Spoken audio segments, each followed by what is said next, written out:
Oshiomhole has a reputation for not hiding his feelings about most things, right from his time as president of the Nigeria Labour Congress down to his 2 terms as governor of Edo State, and recently as national chairman of the All Progressives Congress.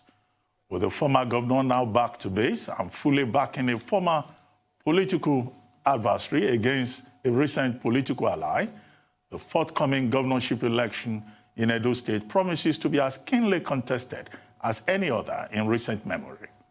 Hopefully, a lot of Nigerians have been wishing it will be free and fair and devoid of violence, not forgetting many who are praying that the wishes and aspirations of the people of Edo State be served at the end of the day. Joining us now from his country home in Edo State to address the issues highlighted in this brief introduction is the man himself, Comrade Adams Aliyu Oshiomhole, politician and former governor, veteran labor leader, and a one-time president of the Nigeria Labour Congress. Good morning. Good morning, Comrade Oshiomhole, and thank you for joining us on the morning show. Brother Ruben. Yes, sir. Good to have you on the morning show. My pleasure. Thank you for having me. Yes. Well, quickly, we're going to focus a lot on the politics of Edo State and other national issues. And I would like to start with the 2 gentlemen that are on the center stage now in Edo politics, as it were. Ize Iyamu, the candidate of the APC, and Governor Obaseki, who is now on the PDP side. Now, I'm sure many of our viewers would like to hear from you directly. In 2016, you supported then candidate Godwin Obaseki.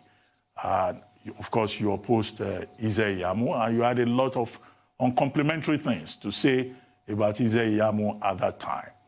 Now, 4 years down the line, what has changed? What happened in 2016? Is it that you've just discovered some special qualities in Ize Iyamu that made you change your mind? Or you think that he has improved, and hence this time around, you have changed your opinion about him? Thank you very much, Ruben. I think there are just basic 2 things. The first is that in 2016, I had worked with Godwin without asking for his certificates. I have no reason to doubt whatever he told me, and I believed him as such. And like yesterday, IT Channel recalled what I said, that he went to primary school, he went to Egusa Grammar School, he went to University of Ibadan, and all of that. He went to another university in US. Yes, I said all of those things, and even more. And after we had gone through the primaries and he emerged, the PDP went to court, among other things, challenging his certificates. And I then asked him, what was the problem? And he told me, oh, he misplaced his certificates. Subsequently, when we read the PDP claims, allegations in court, these are documented before the Federal High Court, PDP asked questions, how could you secure admission to University of Ibadan with 3 credits? History, religious studies, and geography. No English, no maths. Number 2, and you claim to have proceeded from 1973 when you finished from Egusa Grammar School to University of Ibadan. And they argue, and I believe correctly, that it is impossible to secure admission to Nigeria Premier University of Ibadan with 3 credits, without English, without maths. Number 2, he has to swear like every other candidate to affidavit, which was filed before INEC, and they attached the certified true copy from INEC. In that affidavit, Obaseki claimed that he finished from Egusa Grammar School in 1973, proceeded to University of Lagos of Ibadan, and graduated in 1976. However, he has misplaced the original of his certificate, and he attached a photocopy, again a certified true photocopy. And that photocopy says Obaseki graduated in 1979. So PDP said Obaseki lied on oath. And among other discrepancies in his certificate, all suggesting that Obaseki forged his document and that he lied on oath. Now, we got a team of lawyers, which was, our legal team was headed by Wole Oladimpeku SAN, and they rescued us by the fact that PDP filed their applications out of time. And so because the matter of pre-election are statute bar, by the time the PDP filed their cases, our legal team took advantage of those provisions in the law, and the case was struck out. That was how we escaped. Now, the question for you and for me is, given this fact, and given what we suffered in Bayelsa, and in the absence of any documentary evidence to the contrary, can we, in clear conscience, feed him again? Of course, the answer is no. Unless if PDP claim in court were false and that they can be, they cannot sustain legal scrutiny. But from the briefing I got from those who defended us, it was clear that we only escaped through legal technicality. So the case was not dismissed, the case was struck out because it was filed out of time.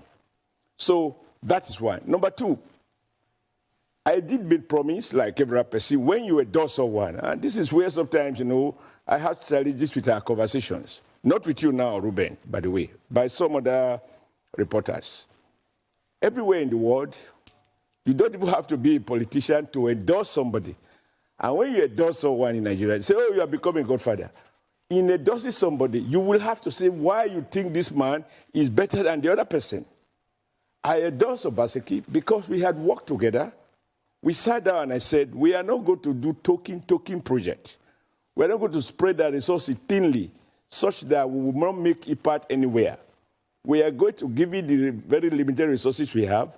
We are going to have to prioritize and ensure that we design projects that are durable in terms of infrastructure, in terms of education, investment in teacher training, and several other things that I think are a precondition for sustainable growth and development. Number two, we must open up the rural areas. If you play back my tapes every time I said, what rural people need is not our tears of sympathy, emotion, wallowing in self-pity.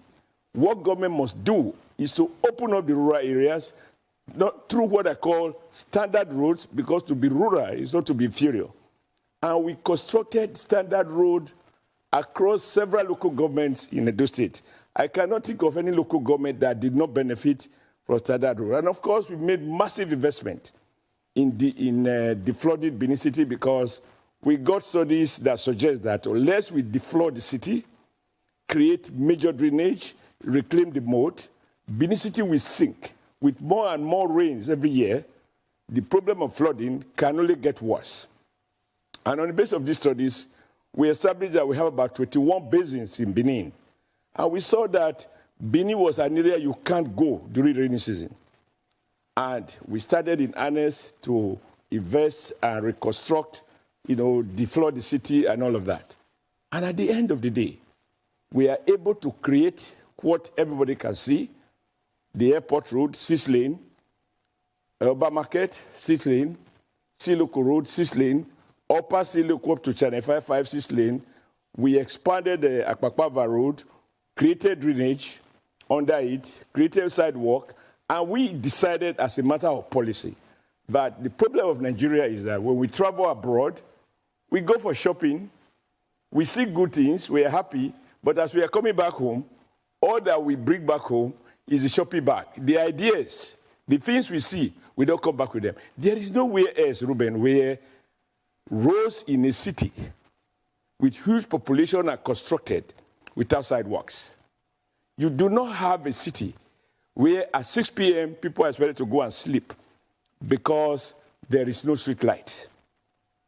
And so we decided there are standard things we must do, and we do them so solid that we don't need to go back and be repairing the roads every 5 years.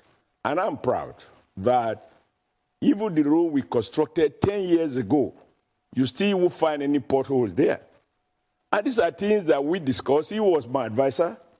And the way I worked then, all of this were subject to extensive debates in our State Executive Council.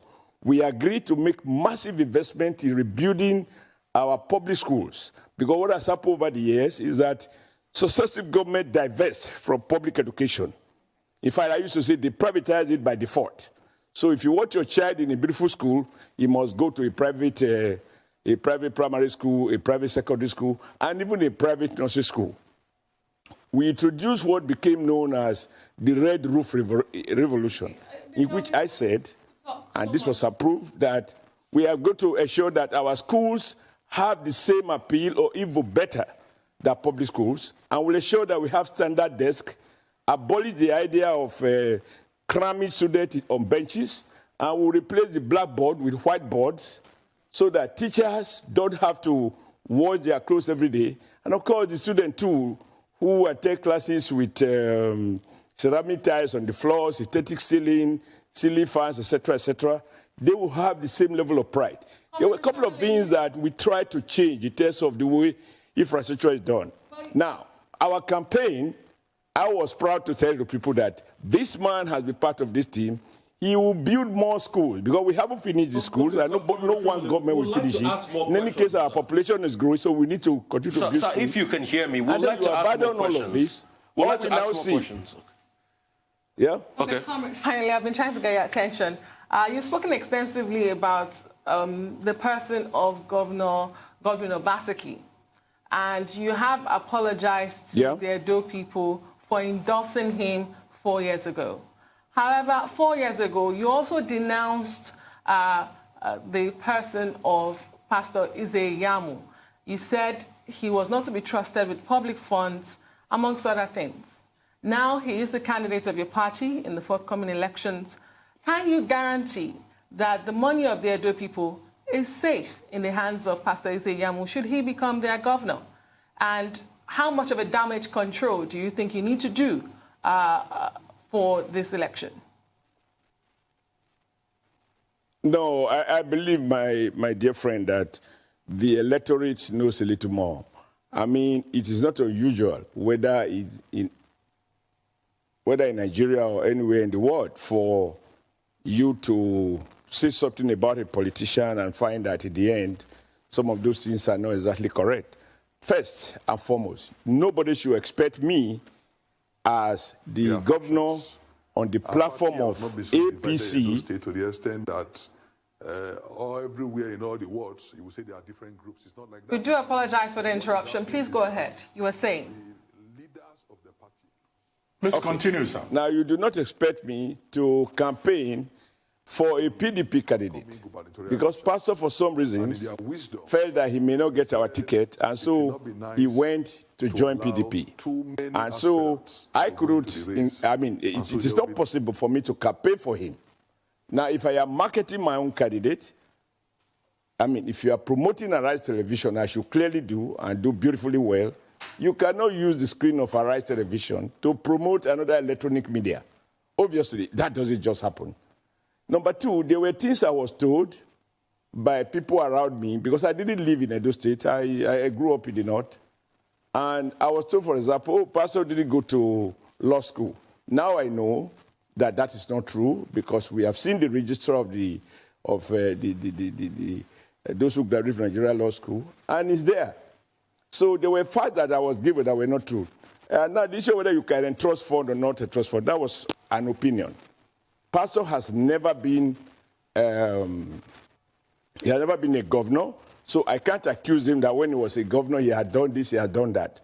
On the contrary, today, we have a governor who has spent billions of naira in consultancy services. Everything he wants to do, if he wants to organize, a lunch, he must get a consultant to advise him on how the lunch table should be organized. And he puts your boys and girls who know next to nothing about Edo. To a point that we have an adversary, people draw my attention and said, look at the man you told us to support. And we told you we don't know him. He doesn't know us. Now, during the election, we printed these campaign posters. Now, this is first anniversary. Somebody brought me the menu card for entertaining guests, and it was printed in Port Harcourt. And this gentleman asked me, we were good enough as Edo people to print the posters of Obaseki. Now, as a governor, He has to give the contract to somebody who is not from Edo to preach the menu. And I reduced it to the most trivial little issues. And they speak to all of the things that even the MC he invited. These are small basic things, just to tell you the concerns of very ordinary people. Those comedians, those young men and women who were introducing him, introducing me, following us around the campaign, they were still there. Now, first anniversary, the MC came from another state who didn't even know the name and the faces of our politician, and he could not even manage the issue of basic protocol. And I can go on and on and on. So basically, all the young men and women who worked so hard for him to be elected, he dismissed them as miscreants. And I said to Obaseki, I said, look, you're my friend. We have to be careful. You're sending people to jail. A woman is pregnant, 9 months pregnant. He could not pay 15,000 or 20,000 for environmental sanitation fine. And you send him or her to Oko prison. And some deliver there. And you have a mother and a baby who is not a party to the crime, all in prison. I said, every leadership must have the capacity to persuade, negotiate, only when this fails before you resort to a harsh measure. But as I say, you must always temper justice with mercy. At the point I told him, you have jailed our youth leader who was elected by the state. What was the argument? That they had a hot exchange of words about trivial issues like distribution of rice. And you call the police, they charge you for offenses that is beyond the jurisdiction of a magistrate court. The magistrate declined jurisdiction. However, he insists he should be sent to prison, and the file is sent to DPP for advice. Which of course Within 6 months, many people are in jail, and I told him, prisoners don't vote. These people you dismiss as miscreants, it is your duty as governors to transform their social status. Okay. Nobody was born as a miscreant. Okay. And I reminded him, if you see him talking about Lagos is not Benin or Edo, and so on, I said, there are good things in Lagos that I admired. When I was president of the NLC, the guys who helped us to ground Lagos were what you call the area boys. You have many of them at Joel Legba about. Many years later, between the tenure of Tinubu, Fashola, and now Sanyanlu after Ambode, you will find that those bridges are now gardens. The area boys have become area workers. That is at the heart of governance. Okay, I'd like to come in. I'd like to come in, sir. And the standard and the well-being of the people. You do not dismiss your citizens as miscreants. Okay, former Governor Oshiomhole, this I was telling him privately, and I'm sure you will agree. At no time will you see me on television saying this is because he is our candidate, and I have a duty to advise him quietly, even if I wasn't a leader of the party. Okay, I'd like to come in here if you can hear me, real quickly. You said that a lot of the things about Pastor Eze-Iyamu, people told you. I'm just concerned about the Edo people. People told you, sir, and just like you claim people told you, but you said what people told you without verifying. I'd like to ask, why didn't you verify? Because those were very, very grave claims. For instance, like the Uniben matter, that he did something in Uniben and the likes and all of that. And secondly, I just want to ask you this. Would you say that Governor Obaseki has not even done anything at all? I mean, Business Day released a report recently that said he projected that he was going to create 200,000 jobs. And he's created well over 151,000 jobs in Edo State. So are you saying that that's a lie? Business Day is wrong? And I also particularly want to know, why didn't you verify what people told you? Because it was obvious, like you said, people told you these things. You didn't verify, sir, and you went out and you told the Edo people this. And now you are coming back to say, it's not true. I'm not saying anybody's lying here. Yeah, well, let me say this, and I need you to have an open... Are you done? Yes, I'm done, sir. I can't hear anymore. All right, thank you. In every campaign around the world, even just now, we have, when you watch CNN, you find where Obama endorsed Joe Biden. Not only because he works for him, he believed that Joe Biden would be a better president compared to the Republican candidate. Now, this is his own evaluation. And I'm sure, depending on the forum and the amount of time he have, the amount of details he wants to provide, he can go on and say X, Y, Z that Joe Biden will do and is capable of doing, and what Trump will not do. These are all forecasting. In the end, it is either Joe Biden live up to the expectation of former President Obama, or he falls short of those expectations. Asking me to conduct an inquiry to know whether what I said was true or not true is to mistake the essence of political marketing and campaigns. And I'm sure, playing back, when I play back your various previous interviews with politicians, whether in Nigeria or abroad, it is not common to find that political rivals in the morning become political friends in the evening. And I don't think you want to hold on as if I swore to affidavit. I have spoken to something about somebody swearing to affidavit and telling me that he graduated, I telling the court and INEC. And it turned out that these are fake. Those are more damaging stories than whatever I said about Pastor. I ought to have carried out an inquiry and then come out and say, okay. But you said Pastor poured acid on somebody. That was damning too. You said he poured acid on somebody. There was a case in Uniben that he poured acid on somebody. That was damning. Okay, now get the point. That there was such an incident, is not in doubt. What we now know is that there was such an incident, it was investigated, and Pastor was exonerated. You don't want to suggest to me that every allegations a man or a woman makes, including journalists, including Reverend Fathers, that what they say about people always turn out. There was an incident that I refer to. Now, we have evidence that, yes, whether that incident took place, Pastor was involved in mediating between the guys who were fighting. Those are the facts that have come out. It is not as if it was just manufactured.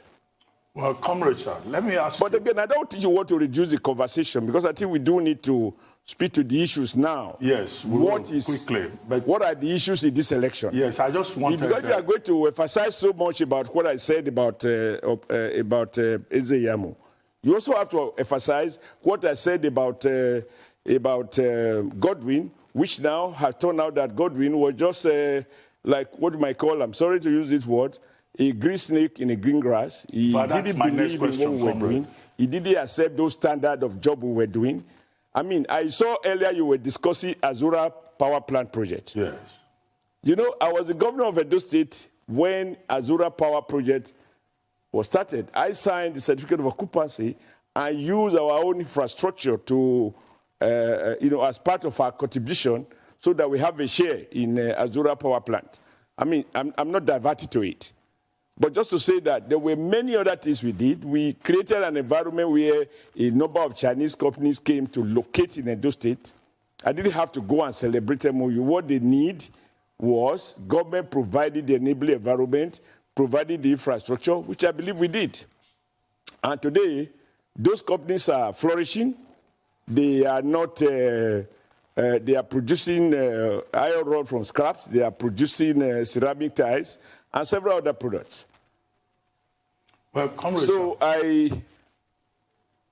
think the issue for me is that Godwin did not meet the expectation. Now you ask a question and I want to answer it. You said, so he hasn't done anything.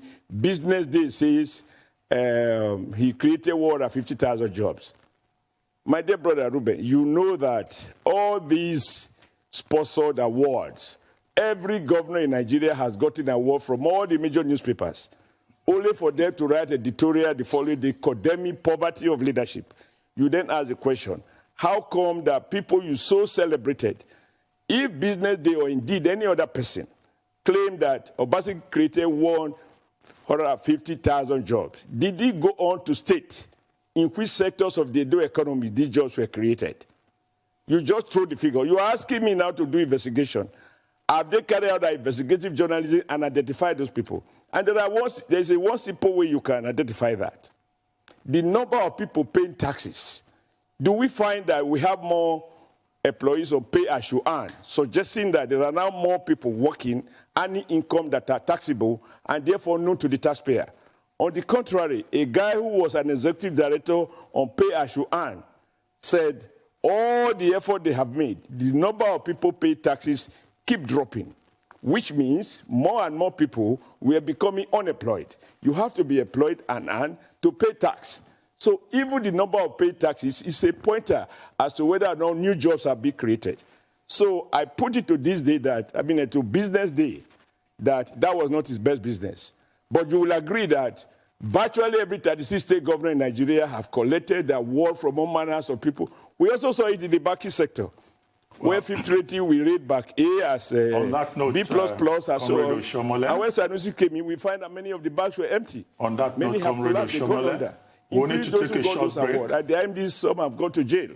On that note, Comrade, we need to take a short break, but please stay with us. We'll be right back, and the conversation will continue. You're still watching The Morning Show here on Arise.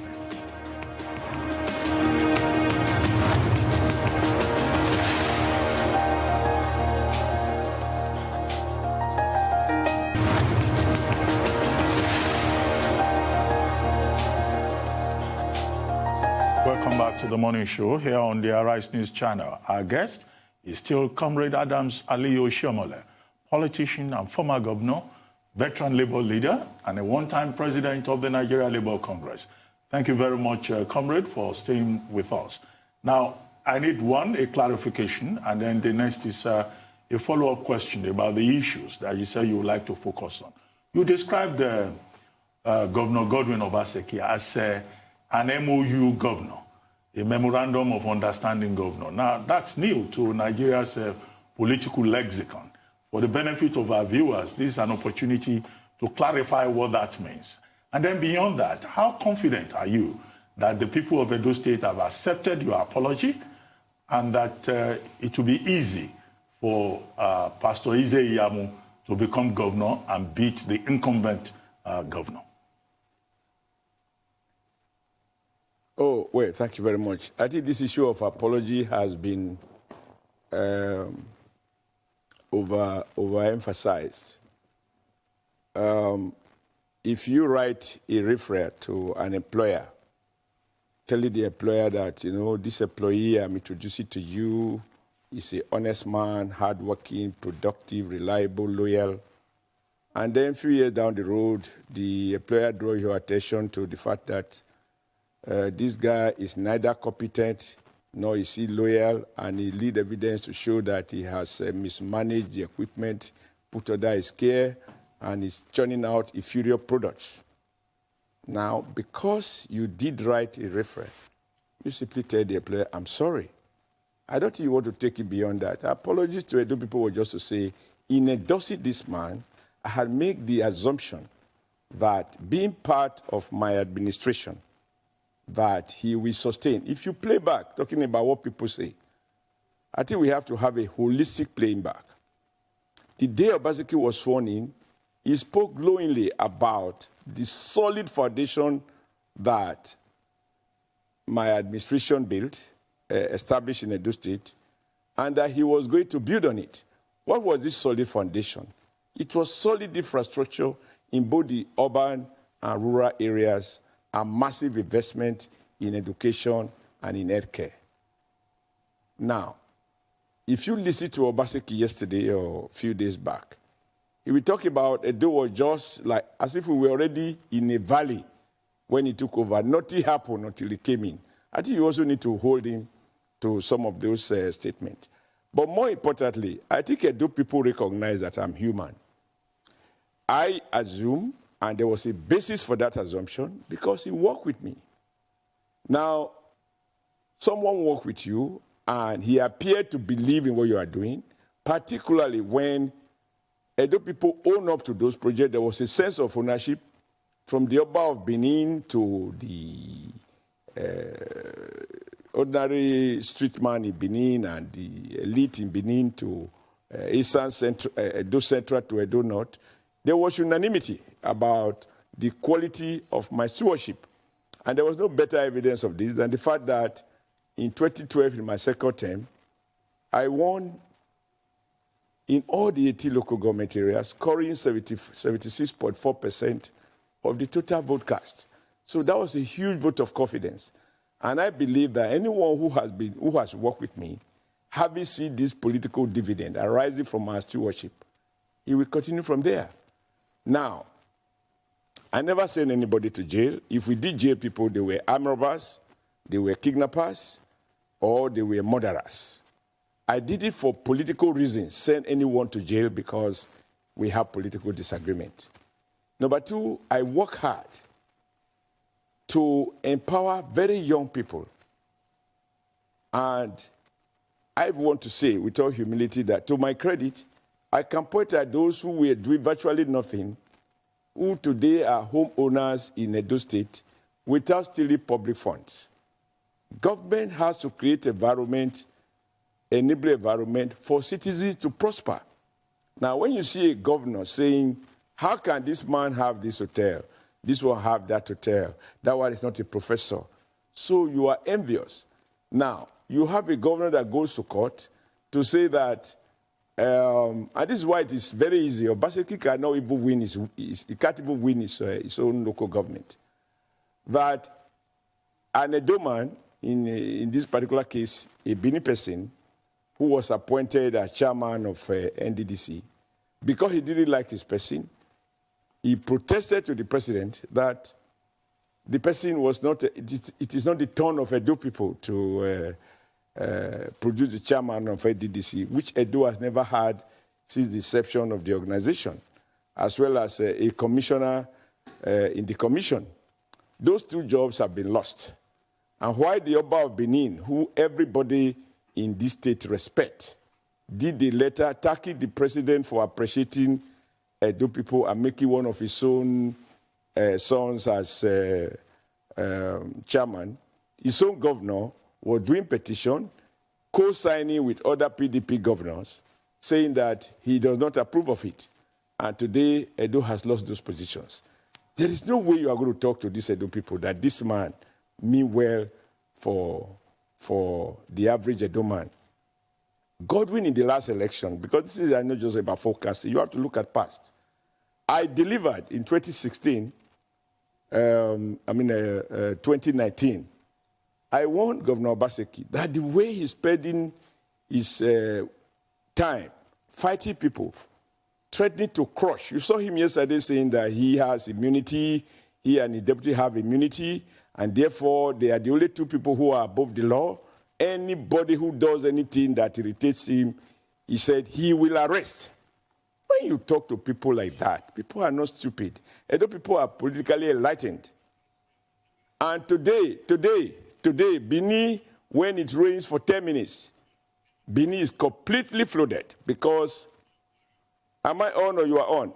Go ahead, please. Hello? Well, with you, sir. Mm-hmm. Okay.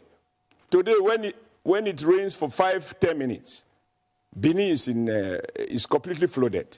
The street light that we established, but don't forget I said, we agree that our roads should be standard road like we see everywhere in the world. And you go to Benin, don't take it from me. Every road I constructed in the heart of Benin City, whether it was Dua Carriageway, 6-lane road, they always have sidewalks, complete with drainage that flow into particular destination. We constructed 14 kilometers of massive primary drain into which the secondary drain will empty into in order to protect those roads. Now, this project he abandoned. Usually, before the rainy season, we desilt the city. We desilt all the drainages so that when the rain starts, people don't have to experience the kind of problem they are experiencing now. All of this he has abandoned. All right. Very victims of those. And very briefly, and you must have heard some market women saying, he promised us 100 million, he didn't give us, he promised this, he didn't give. Now, I ask you, let me ask this question. Let me reply to Ruben. He asked a question about the MOU. He signed an MOU that there is going to be Gelegele Port. Now, he said the Gelegele Port will be completed around this time. Now, you go to the Gelegele Port, you don't find anything. Number two, he said he got the vice president to flag off what they call an industrial park, which you see will be the basis for the 200,000 jobs He promised, according to him, there will be 24-hour non-stop power supply, and there are already Chinese companies and Singaporeans and others who want to invest in that industrial park.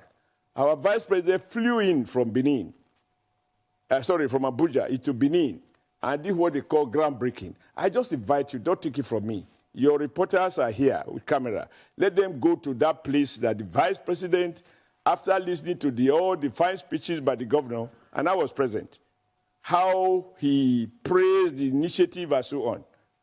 4 years down the road, that place is now not an industrial park, but now a kidnappers park and murderers park. You don't deceive your people like that. And they can see it. Nothing is going there, not a road infrastructure, not electricity, no factory, nothing. And then you say you are going to complete a modular refinery by November 2018. We are in 2020. There is no modular refinery. And there are several other things. Now, this is very important, Ruben, to understand why Godwin will lose deposit. The Ogbemudia College, New Era, which I rebuilt and named after our late elder statesman, Dr. Osagbovo Ogbemudia. The children were in a classroom that, as we used to say, when the planes are passing, flying over, they can see the aircraft from their classroom because no roof. And in the course of my inspection to see whether teachers are at work or not, I stumbled into this young girl who said, Mr. Governor, we want you to build our school like the other schools you have built. And for me, I was touched. And we built that school to standard. The president came to commission it. We put furniture there. Ruben, can you accept that a completed secondary school, as we speak today, those poor children, many of whom may have left, graduated and left, those who are there, they are still in those ramshackle classrooms without windows. And the one I completed is empty. That is the one he's using for what he called edubet, talking about propaganda. I invite you, don't take it from me. Governor Obaseki closed down a Keadolo College of Education, which we had upgraded by law, passed into law by the House of Assembly, to a University of Education. The whole idea was that in trying to figure out how do we improve the quality, we recognize that beautiful classrooms are good, but they are not good enough, to impart knowledge and enable students to learn. And as we speak, he closed down a Keadolo University of Education. He even announced that it's not sustainable. He has donated it to federal government, so the place is closed. So you are not now producing even NCE, which we consider not good enough to teach in our secondary schools. Okay, Comrade Oshiomhole, for want of time, because there are lots of issues we need to touch on, talking about other issues concerning this election, one that comes to mind is that of violence. There are already warnings of a low voter turnout in the state, and even at that, we have the two leading political parties in the state, your party and the People's Democratic Party, trading blames already over allegations of sponsored violence. The other day, we saw the ugly incident at the Oba's Palace.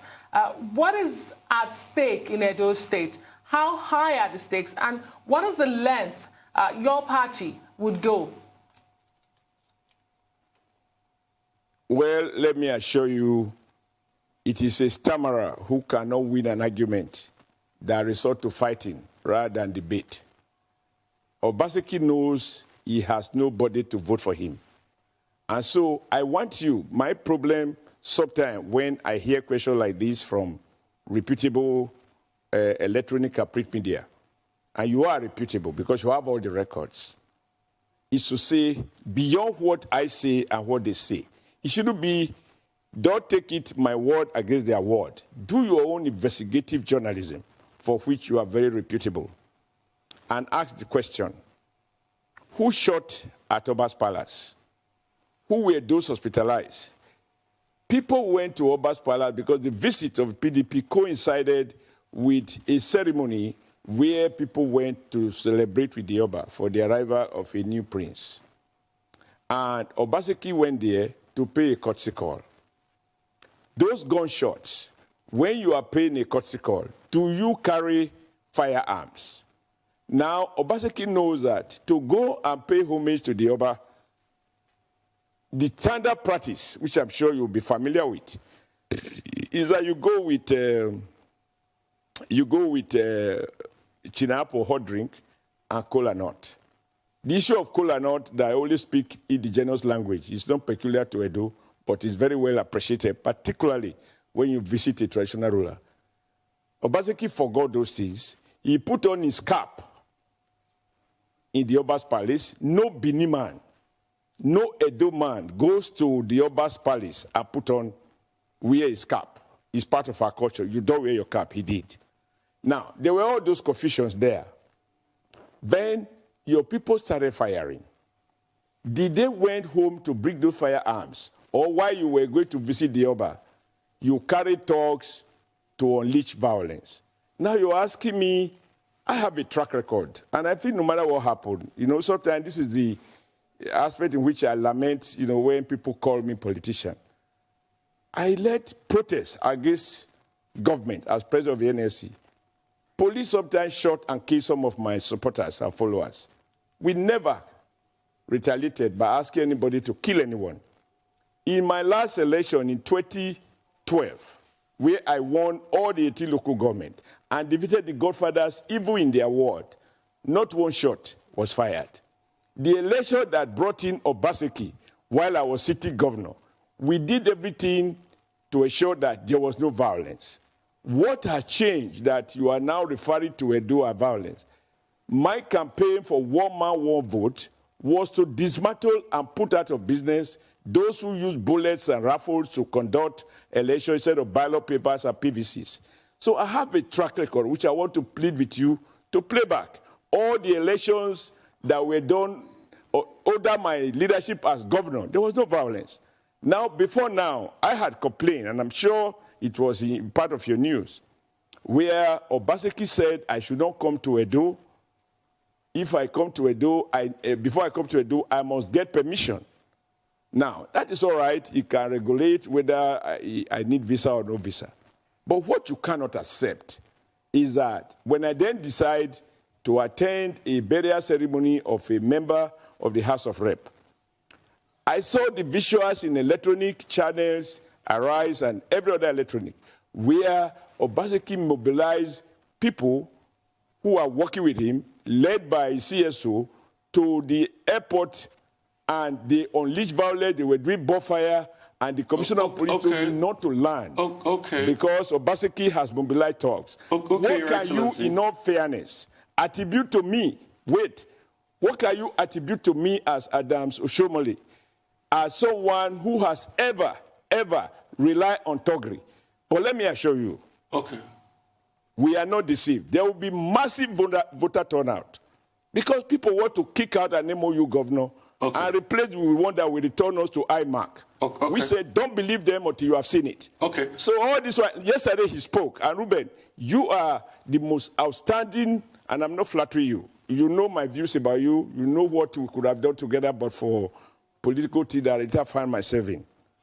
I have a lot of respect for you. Watch the statement on Channel Television last night. I'm not sure I saw it on Arise.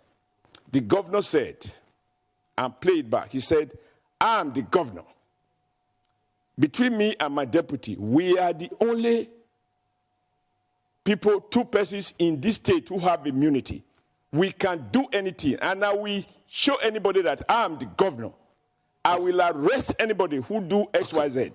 He didn't say he will report to police, so he is above the law. Now, when a man says, and he went on, if they want violence, no, listen, if they want violence, we will give them violence. A leader don't talk like that.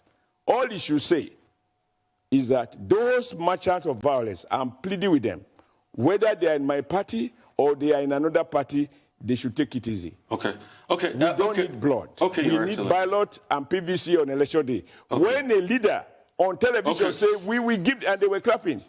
Your Excellency, I will have to come in here. Enough said about violence. We don't want violence in this election. In all of this, I have not heard too much about the Edo people. What is in it for the Edo people? What are you and Pastor coming to do for the Edo people that has not been done before? Well, I think this question is unfair. I am not seeking election. Okay, what is Pastor Eze Iyamu going to do?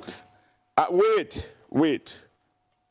Yeah, because you are indirectly trying to make me the issue. I'm not the issue. I have a right, like you have a right, though not through an institution of the media, as a Nigerian, to have a preference. I have expressed my preference. Now, you should ask me what I think this person will do. To say what two of us will do is to mislead the public into thinking we are going to have two governors. There's only one governor. And we have explained the gentleman, Pastor Eze Iyamu, on his own, even without any consultation with anybody, and this is the truth, even me, I never have any discussion with him, but he has lived in that state, and he has come up with what he called simple agenda. He has presented it by himself to the Edo public. He has explained to it what it represents, and he has spoken to how he will get it done. On the contrary, I also want you to play back Obaseki's speech during the day he flagged off. He said, I'm going to come out with my programs later.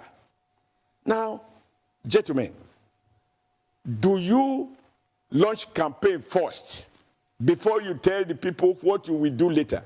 He always say he will take Edo, he will make Edo industrial hub, magical transformation, without asking the question, how? How is the most important thing Nigeria politicians must be compelled to address. Don't tell us you are going to create air conditioning on our federal highways and local highways without telling us how you are going to get it done and how you are going to fund it. Comrade, let's play back, and this is important, that Obaseki, as a city governor, launched his second-term campaign, and on that day he said, I will later come out with my program. Which one should come first? Well, comrade, let's move beyond the So on the basis of the simple agenda of Pastor Eze Iyamu, it answers the question that you are talking about. Well, and please, this election, I am not a candidate, and I'm not doing anything outside the ordinary. If somebody can come from Port Harcourt and support and endorse Obaseki, somebody can come from Delta and endorse Obaseki, somebody can come from other parts of the states, or in different states, from Sokoto and endorse Obaseki, without even saying what they will do. All they were talking that day was Oshiomhole Godfather, Oshiomhole Godfather. Now, none of them spoke to the issues that matters to the people, namely, will you build more schools for our children? I'm very proud, my comrades on Arise. Before I became the governor of Edo State, Edo used to be notorious for exam cancellations in our WAEC. Sometimes 30,000, 40,000 cancelled. We changed those guys out of Edo State. Edo became a place where you pay and get the marks you want. By the time I left, from a position of about 26 on the ladder, we came down to 3. The third position in WAEC and second position in NECO. Those shows that our investment in education was working. Pastors spoke at a forum that they will build more schools, more primary schools, more secondary schools, because the basis for upward mobility and sustainable development is skill acquisition.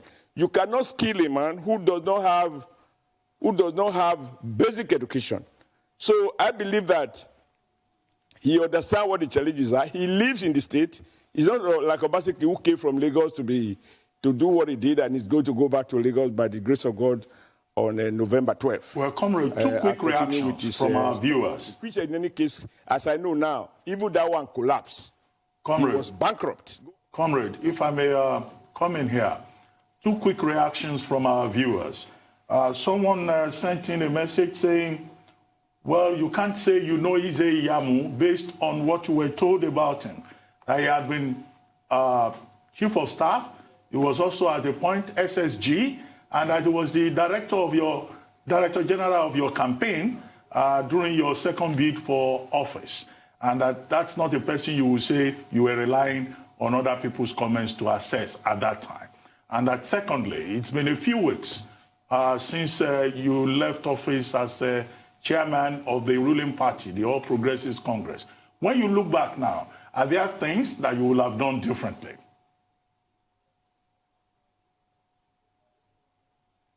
I think what pastor wants to do, which he formulated, is not written for him. If it is written for him, you will say, are you sure he believes in it? On my honor, I tell you, I did not consult, nor did he consult with me before he came out with his simple agenda. It is the product of his brain. Having lived in the state, and having been part of APC, and having worked with me before he left, he is familiar with the challenges. And he also knows he has no place to escape to. Godwin can escape to Lagos and start renew his stockbroking if it is still going to try for him, because he was already bankrupt by the time he left, from the fact available to me now. So what is in need Edo for is a change. Pastor has said he will return to reclaiming the moat. He will fight the erosion problem in Benin and the flooding problem in Benin, and several other things that will make life different. Hello, comrade, are you still with us? Hello, comrade.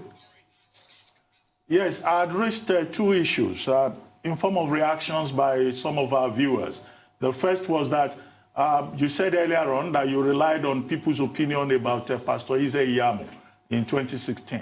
But one person said, look, as far back as the time you were running for your second term in office, he was Director General of your campaign. And he had served as Chief of Staff and also as SSG under your government, and that you couldn't claim that you were relying on other people's opinion. And secondly, it's been weeks since you left as chairman of the APC. Looking back now, the person asked, are there things you could have done differently in terms of reaching compromise with some of the people who were opposed to your chairmanship? Well, I have spoken to this in my 5 minutes acceptance of the decision to sack the NWC, and of course, which of course put paid and put an end to my chairmanship. I said, I have no regret whatsoever.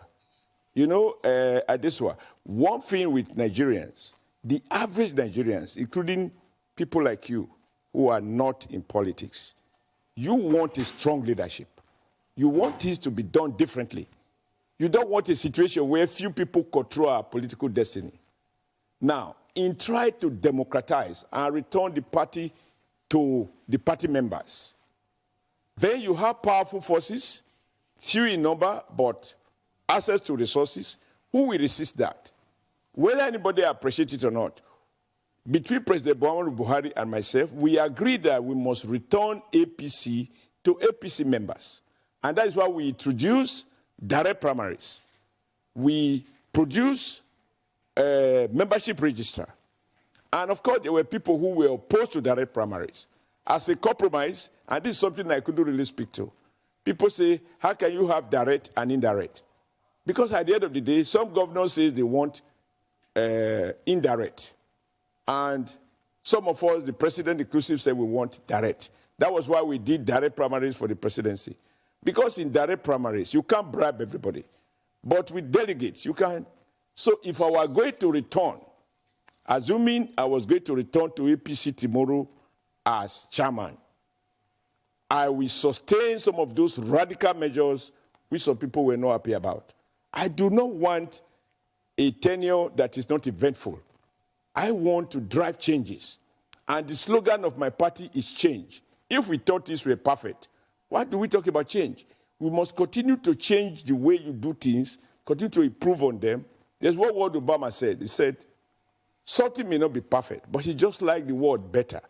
If there is any way you can do anything better, just try and do it better.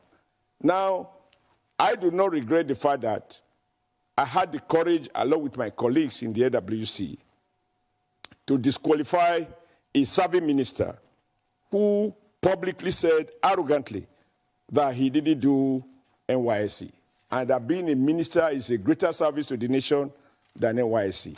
You know that NYSC is obligatory, and to default in participating in it, you cannot hold such public office. I am also happy that a governor said to me he's not going to do primaries.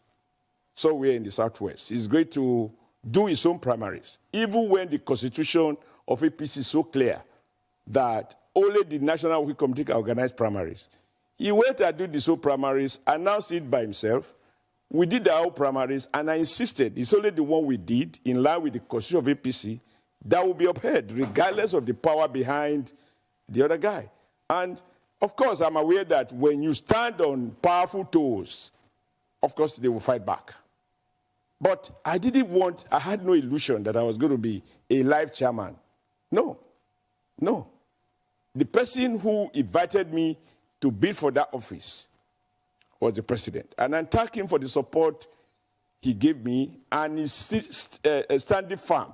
I mean, I thought, as a very sad analyst, Ruben, that you will ask, why I am now in history as the only chairman who 8 ward members out of 24 allegedly suspended me.